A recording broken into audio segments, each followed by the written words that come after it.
Hello, and my name is Ed Guinn. I have been led to begin a podcast to interview people in Taylor County who I believe are legends. And the name of the podcast is going to be Sand Country Legends. You may ask, why Sand Country? Well, we're filming today at Mizell, Georgia, in our family home that was built in 1904, and it sits right on top of Sand Country. So from this place to the west is some of the most richest, valuable sand on the earth. Actually, a world-class golf course is located here because of our sand and water. And I believe there are people in Taylor County who deserve to be heard and to be published for future generations to understand who they are, what they are, and understand a history of Taylor County. I'm Ed Guinn. I'm on staff here at First Baptist Church, and we're in the church today with Gunnar Watson. Yes, sir. And Gunnar, this is your home church. Yes, sir. And before we get, let me tell us, why it's on my heart to interview Gunnar, first of all. Gunnar, we want to center our conversation today around fruits of the Spirit. And the fruits of the Spirit is peace, love, joy, patience, goodness, faithfulness, gentleness, and self-control. And Gunnar, it's been a privilege to know you over the last 20 years, 25 years, not 25, 20 years at least. But just if you will, you grew up in this church. You started off in the nursery, went through Awana, all of that. Just say a few words about your church experience here. Like you said, it started off in the nursery here, went to Awana. Had some great teachers in Awana. I don't want to leave any out, so I won't name any, but had some awesome teachers in Awana that taught me a lot of stuff. And I think, looking back now, thinking what I learned the most in Awana was just learning the Bible and even the books of the Bible, memorizing those, can flip right to them. And even though that doesn't mean much, still they just taught me so much, memorizing verses. And then, like Brother Justin, he preached Sunday morning, and he was talking about the impact people in this church had on him, teaching him in Sunday school. And that was, I go back and think about people that taught me in Awana in Sunday school, and I have the same thing. Many people that taught me had a huge impact on my life, and I'm just very thankful to be able to grow up in a church like this. Absolutely, me too. Clay is our cameraman. Clay is a deacon at First Baptist, and he has graciously agreed to film this for us. But Gunnar, I want to go back to some early times. You remember the beach trips that we took, and we stayed in the 2-story house, and you remember the ripsticks? Yes, sir, I do. Gunnar was a little kid, and my kids and Dane and Judy's kids were older, and they had mastered the ripstick. Gunnar had not, and it was difficult for him to master on that trip. But Gunnar was determined. He was going to master that ripstick before he left. And Mindy said, his mother, Mindy Watson, his dad's Jeff Watson, our sheriff currently, and I bet I know what I'll be buying when I get home. Yeah. And that just reminds me of your competitive spirit. You would not give up. You failed many times. If the other kids were doing it, you were going to do it too. That's right. And that's just something that I'll always remember. And I guess on our beach trips, we learned the importance of fellowship. And we had a lot of that. That's right. And we developed a deep friendship, over the years. So just kind of moving through your life, travel ball, baseball, that always seemed to be your sport, right? Yes, sir. You traveled all over the country with likes of Chase Fitzpatrick, Yeah. who remains to be a good friend and, Yes, sir. and a good guy. By the way, Chase has got a national championship baseball ring at Mississippi State, and he remains a good friend. But if patience is one of the fruits of the Spirit, I think that you learned patience. It's not easy, weekend after weekend after weekend, to get in a vehicle, go to Orlando, go to Panama City, go wherever, to Atlanta, and play travel ball for the weekend, come home and get ready to start the week again. You want to talk about that a little bit? You want to give me some insight into what you learned during those travel ball years? Yeah, I mean, I think it was tough, especially when I was younger, like 8 and 9, going all the time. And, you know, like you said, we'd get back Sunday night at midnight sometimes, and I wouldn't want to wake up and go to school the next morning. But it also just taught me a lot about, like you said earlier, being a competitor. That taught me a lot. And then, like you said, having patience. But also, I think I did start a little young, and I got a little worn out on it. And but I think it made me, in the long run, enjoy baseball more in my high school career, and it taught me just to have fun and go play. I think that was the biggest thing, and it did teach me a lot of patience. I mean, we were going somewhere every weekend, and it was tough, but it was fun. Absolutely, and I think about endurance, and we're going to talk about endurance as we proceed, and I think that is one of the things that is such a huge attribute to your character, is your ability to endure. And we're going to talk about some tough subjects in a minute. We're going to talk about some great subjects. But Gunnar, I've always thought that you were a person of humility. And we know our Lord and Savior Jesus Christ was humble. Now, the lost and dying world thinks that humility is a weakness. But I don't. I think humility is a sign of strength. And you are humble. You never have wanted attention to be brought upon yourself, and you always wanted to do whatever it took to see somebody else succeed. And we're going to put a placeholder right there. We're going to talk about that a little more in a minute. So you get in high school, you continue to play baseball. 2015, Coach Wilson was the coach, right? Coach Kirksey. Coach Kirksey was the, Chris Kirksey, by the way, was the coach. Coach Wilson came after that. You were a freshman. It was a Crawford County scrimmage game. You had no idea in the world that you would go in that game. Mm-hmm. But what happened is, James Whiteman, Gunnar's cousin, by the way, a great quarterback, Clay coached him as well. He went down, and he was hurt.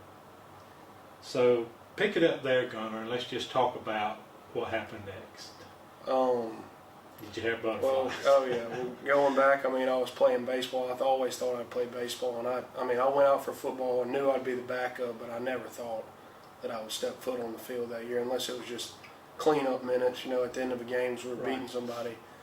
And yeah, when that happened, I was scared to death, probably shaking, just like I did in the first time I played in college, my hands shaking, everything. But, you know, I thought that was God showing me that that's where I needed to be and what I needed to be doing. So I think it was not good for James at all, and I hated it for James, but I also thought that it may have been God showing me that that's where I needed to be and what I needed to be doing. How long after that game did it take for God to lay that on your heart, that was going to be your sport? And I'm sure you probably regretted laying baseball aside, but how was it that night, or how long was it? I think it was, Coach Mathis can correct me, I think it was the next week against East Lawrence. I had a really good game. I felt comfortable, and we ended up tying the game. I think we missed the extra point to win the game, but we tied the game, and I had a good game, threw for like 250 yards. But I think that was when I realized that was a sport I needed to be playing. Sure, and I think that because you were a freshman and because you stepped up to the plate and you did it very well, probably behind the scenes, although you didn't realize it or know it, college people started to take notice. And we'll hold that a minute. We'll move forward. But let's talk about Dooley County. I think I got it right. That wasn't a very good experience for you. Is that right? No. Okay. It wasn't. We sat in the stands, and my daughter Addie, which is one of Gunnar's very close friends, they grew up together. She was a cheerleader, so we made every game, and to put it frankly, Gunnar was slung around like a rag doll.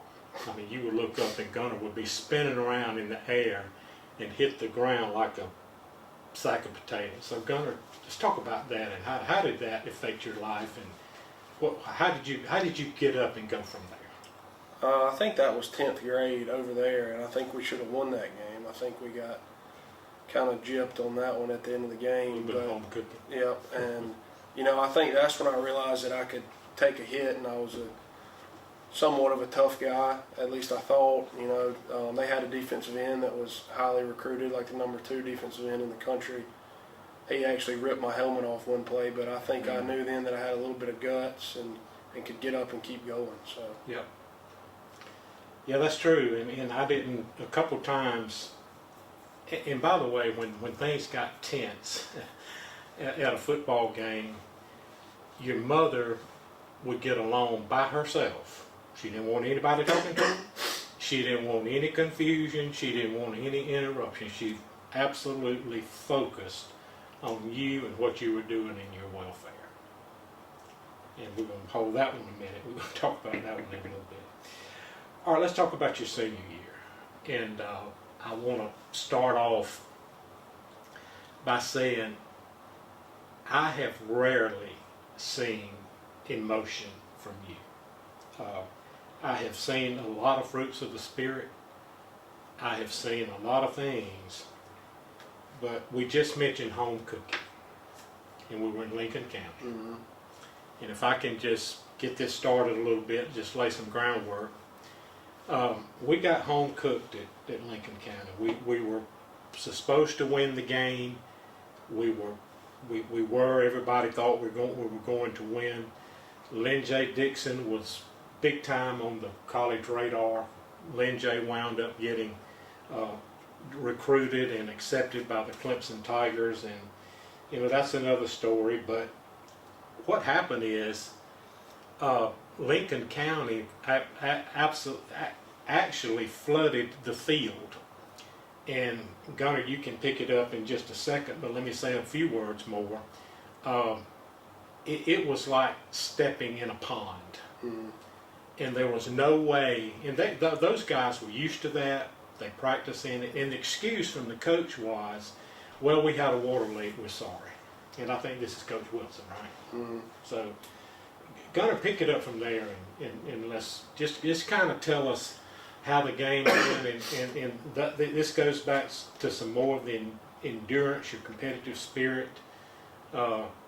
Trent Clark was there with you, one of your best buddies, and just pick it up from there and let's talk about that. Yeah, so we stepped off the bus and got out for warm-ups, and I could tell that the field, it was like your feet were sinking down every time you stepped. So I knew they'd do it. I knew it'd be a tough game, but I just tried not to think about it. But once we got out there, Lynn J. couldn't cut well. The ball was very muddy, and I personally blame myself for, I had one of the worst games probably of my high school career that game. But, I think it also made me realize how much I loved the game after we lost it. I probably have never cried so hard after a game, and it was rough on me, and I took a lot of blame for it for the next week or so, 2 weeks, Sure. And it was tough. But I thought that they did us wrong somewhat, but I also thought that if we would have focused and played, I could have played a better game. We would have won the game. But that was a long time ago, and it's in the past now. But One of it those definitely upset me, life lessons, right? no doubt. Yeah, but so we talked about emotion, and Gunnar mentioned tears, but normally at home and in off games, the players would come back on the field, or even come on the field before they went to the locker room, and everybody gather around and take pictures and just talk about the game and all of those good things. Well, y'all went straight to the locker room. It did not come out, and it was a very emotional time. I'm gonna talk about another piece of emotion in a minute, but so by this time, college scouts were all around, right? I remember in Greenville and in Manchester, there were college scouts there. You were recruited by you know, Austin P, Mercer, South Alabama, and Troy. So you graduate from high school.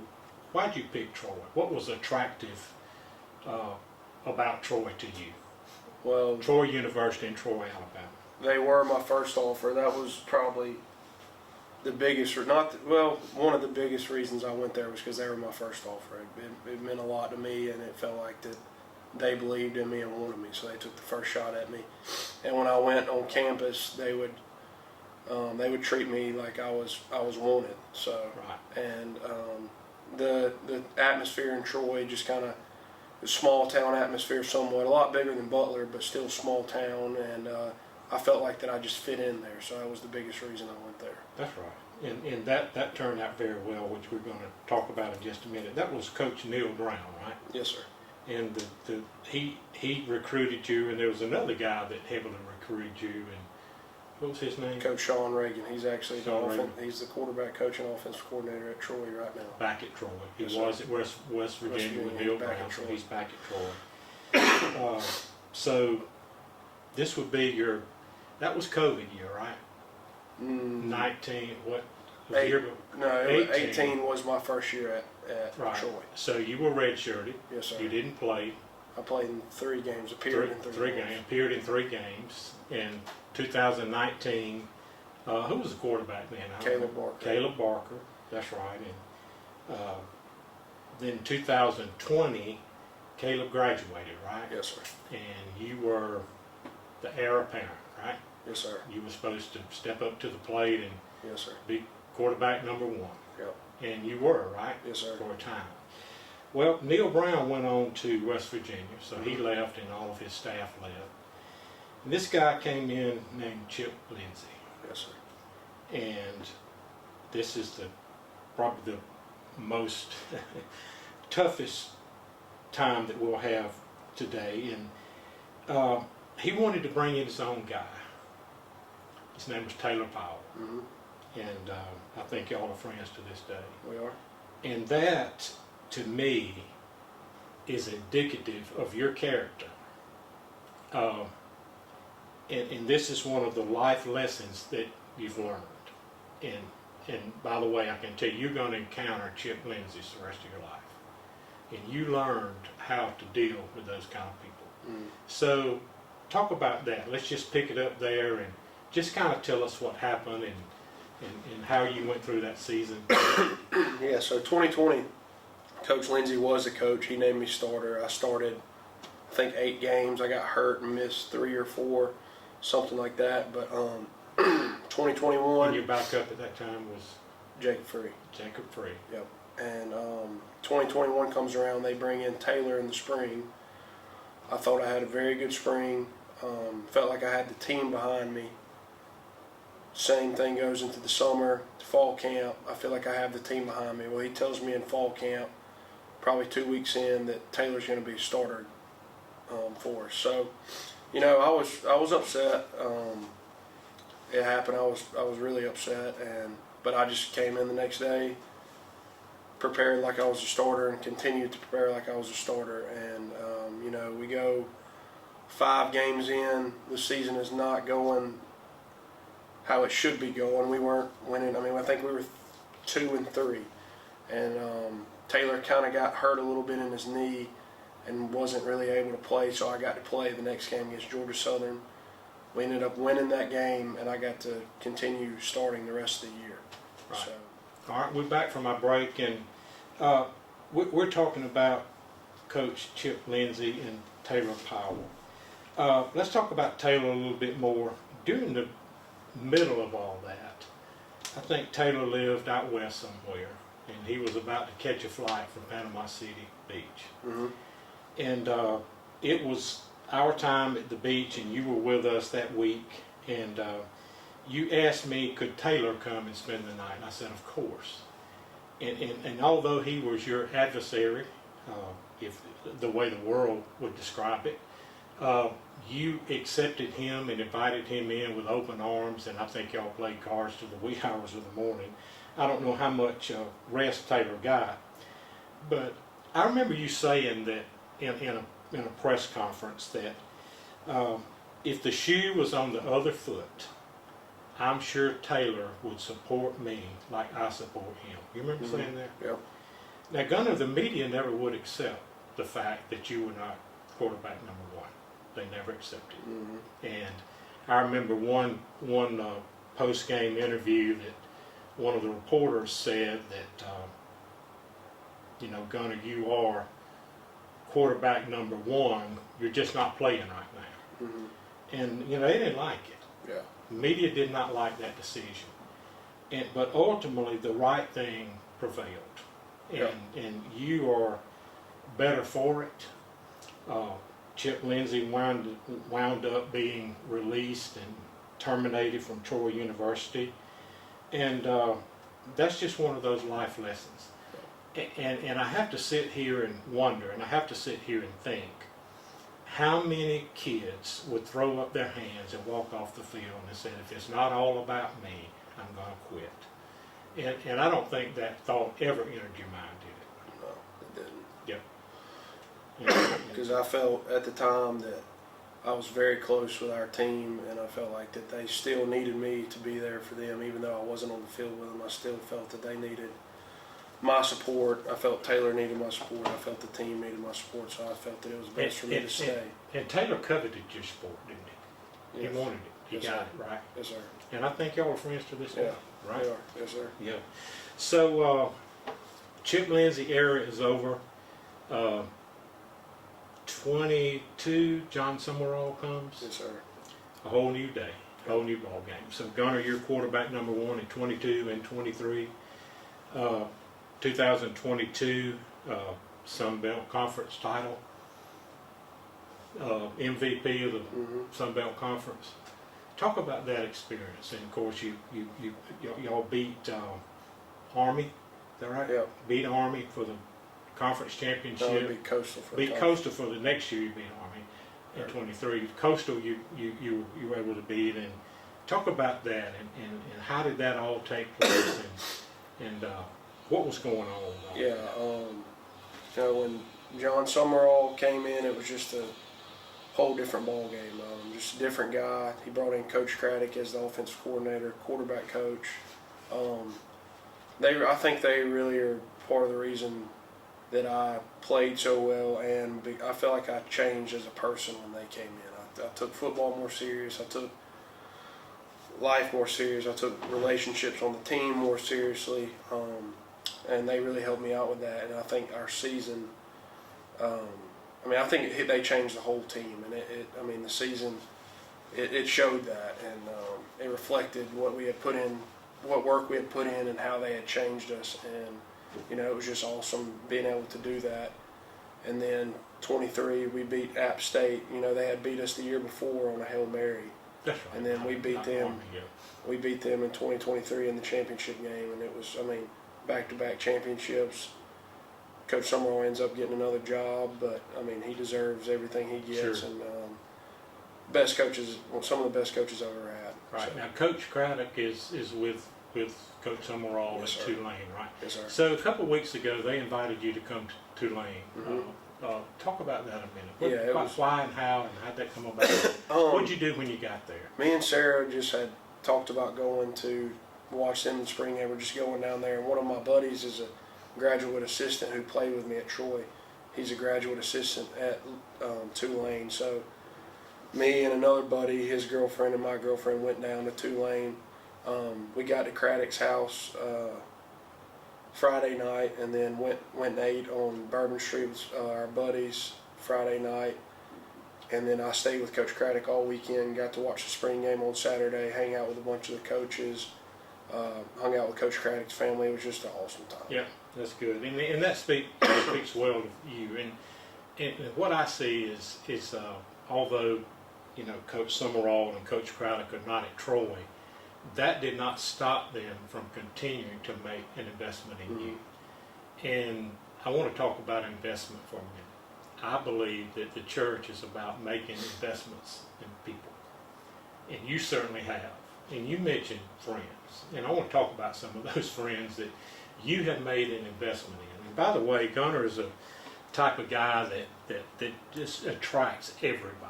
I mean, everywhere Gunnar goes, there's a crowd that follows him. We're going to talk about that through some pictures in a minute. But who are some of the friends that you, close friends now, very close friends? Who are they? You mentioned Jacob Free. Yeah. He's one of those. And a few of them at Troy, be Jacob Free, Dylan Bradshaw, Davison Payton, Ryan Phelps, Blake Lockhart, Lucas Richardson, Carson Burt, Michael Weiss, Edge Branham. Yep. There's a lot of them. Logan Self, Kyle Toole, a lot of guys. Goose Crowder, Tucker Kilcrease, Jameson Holcomb, a lot of guys that I can name off that are very close friends. And then at home, like you mentioned, Addie, John Nealon, Connor, Austin, Drew, Cullen, Addie, I think I already named Addie, Cade Wyndham, Trent Clark, all those people are just my tight group of friends that I know I can rely on. Absolutely. And that's important, and that'll serve you well in life. Yeah. There's nothing like friendship. I remember. Let's talk about one more thing. I remember at the Birmingham Bowl, that didn't go as well as everybody suspected. Mm-hmm. You got sick. Goose got sick. Tell us who Goose is, and tell us about y'all's sickness, and that didn't go too well. Yeah, so Goose was the backup quarterback last year, projected to be the starter this year for Troy. We got to Birmingham, I think, on Tuesday. Wednesday night, we go hang out with some friends, and I think our curfew was like 10:30, 11 o'clock that night. We get in. Around midnight, Goose gets up and he's on the toilet all night. And about 4 o'clock that morning, Goose stays in for practice the next day. I go practice, but I start feeling bad at practice. When I get back from practice, it's rough on me too. And me and him are both just laid up in the room for 3 days straight until the game. We didn't even leave the room. And IVs and whole yeah, right? IVs, at least 2 or 3 bags a day.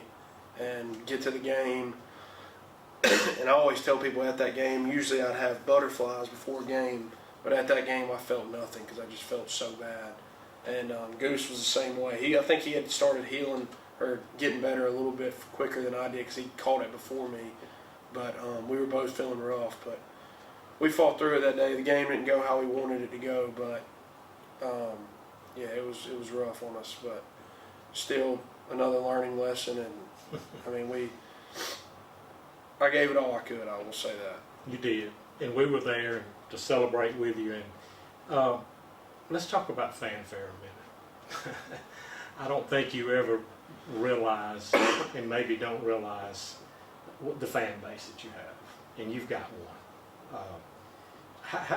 And I've watched you handle that, and I'm going to talk about a specific example in just a minute, but you're always kind, always patient, always stood to take a photograph when you were ready to get on about your business. That's right. So, and I'm going to talk about a special little guy that's probably your #1 fan in a minute too, but you probably know who I'm talking about. But what about your fanfare? What did you ever think that would be a part of your life? No, I didn't. And I know my close friends and family, you all in this room here, you all have supported me, but I think the community of Butler supports me, this church supports me. I've got a lot of support, and I'm very thankful for it. And like you said, it takes a lot of patience sometimes after a game when you've been playing and you're ready to go home and everybody wants to talk and take a picture. It takes patience, but they came and sat out there and watched you for 3.5 hours play. You can give them 5 minutes of your time and talk, take a picture, do whatever. So yeah, I'm very thankful and very blessed to have the fan support that I did. Sure. So Gunnar, after the Birmingham Bowl, I don't think you probably even remember, we were trying to figure out where to go eat, and I know you didn't care, you just wanted to go get some rest, you were sick. That just wasn't on your mind, and I don't blame you, but there was a little lady that she hung around, very humble, but she came up to you, Gunnar, and she said, "Please let me have your autograph and picture. This will be my last opportunity." Do you remember?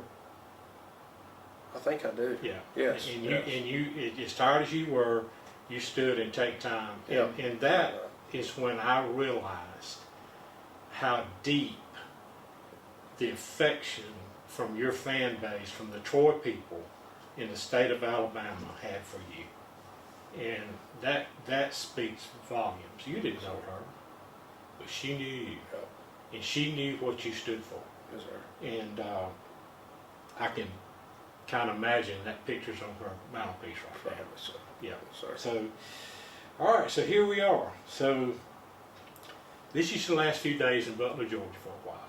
Mm-hmm. So, let me talk about, you know what AI is? Yes, sir. So I asked AI this morning on my computer, who is Gunnar Watson? And here's what AI said.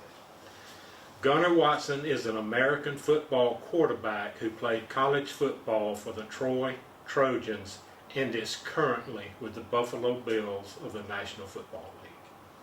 Here's some more information about him. Gunnar Watson was born on January 11, 2000. He grew up in Butler, Georgia and attended Taylor County High School where he lettered in football and baseball.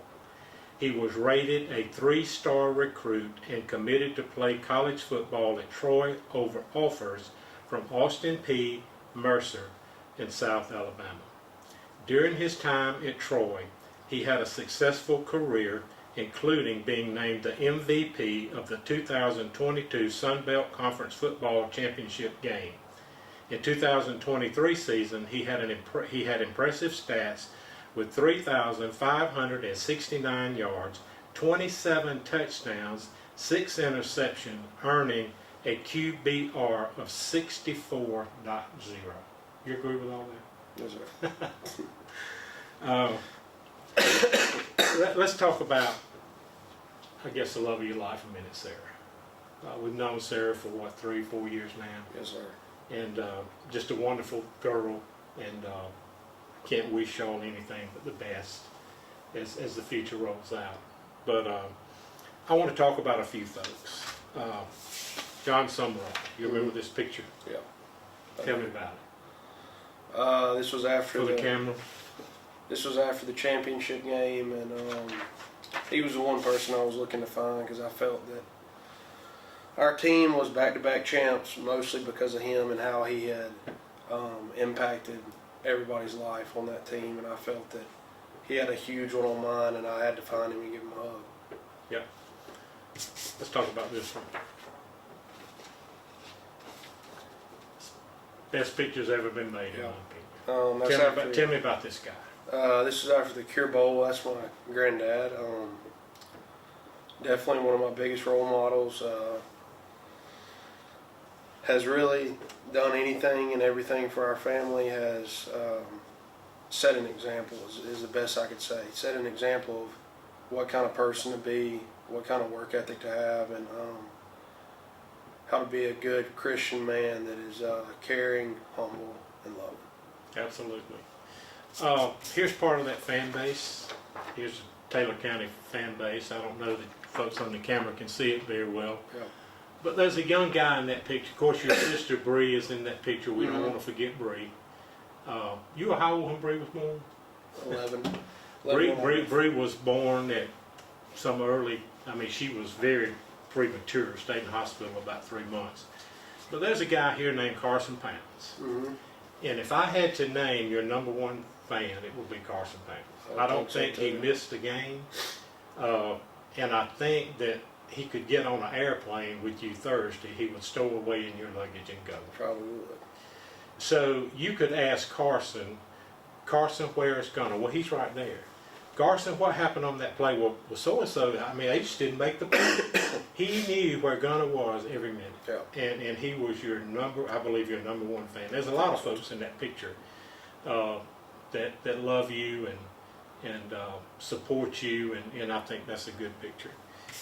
But before we go, and I want to talk a minute, but for the camera, let's talk about these folks. Who are they? That's my parents.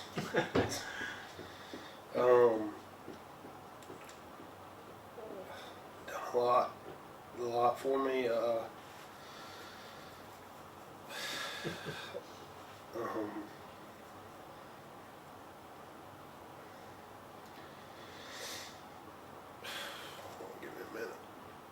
Okay. have just sacrificed everything for me my entire life, and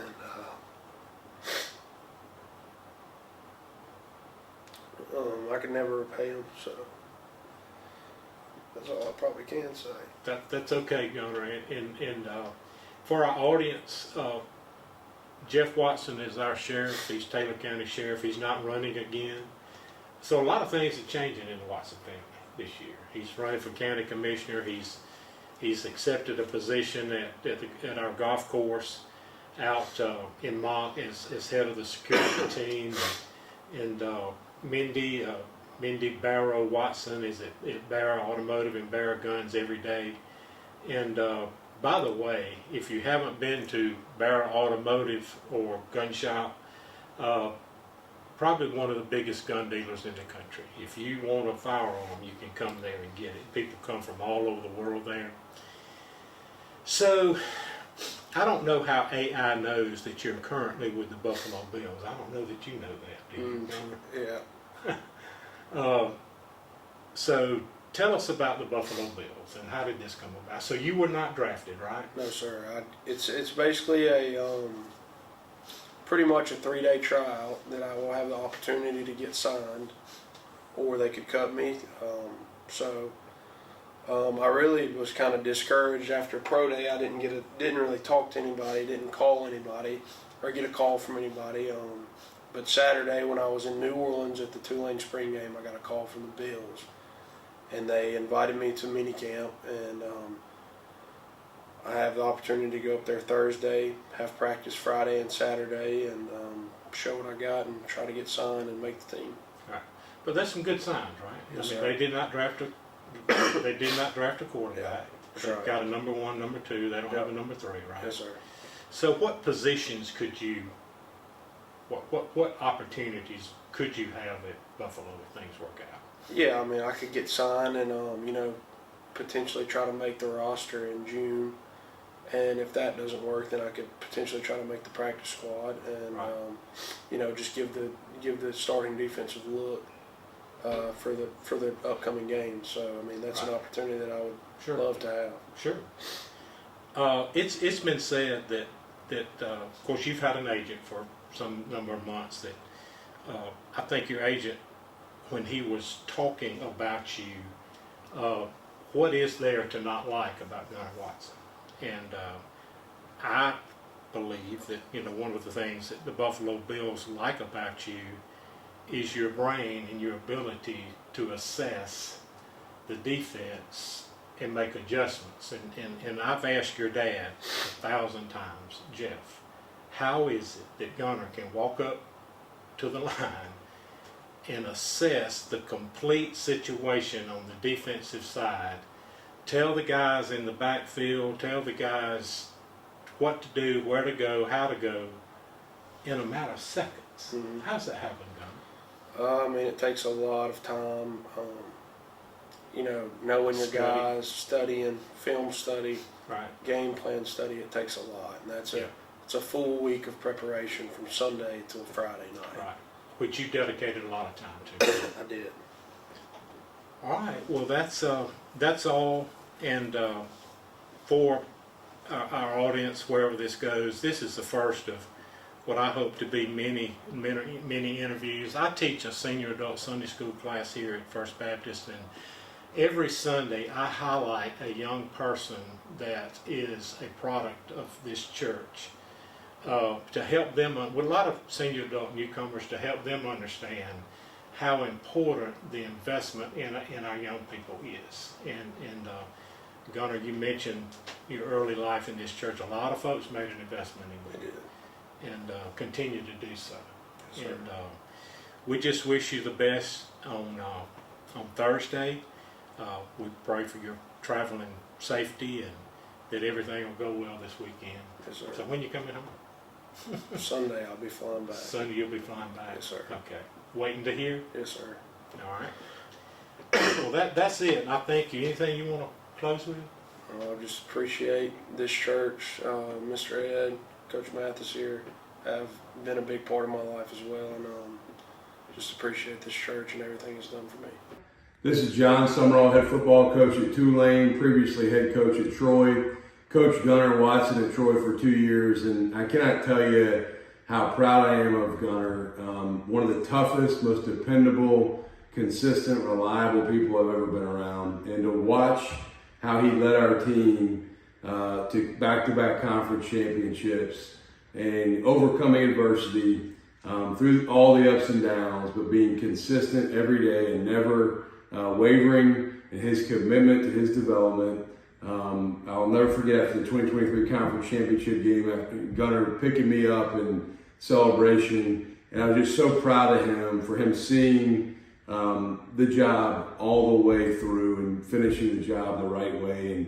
And cannot wait to see what he does next. I know he's got professional football opportunities and aspirations that are in front of him, but I know that Gunnar's will be successful in whatever he does in life because of the type of man he's become. And I'm always here for you, Gunnar. Love you, buddy. Proud of you. Can't wait to see what's next.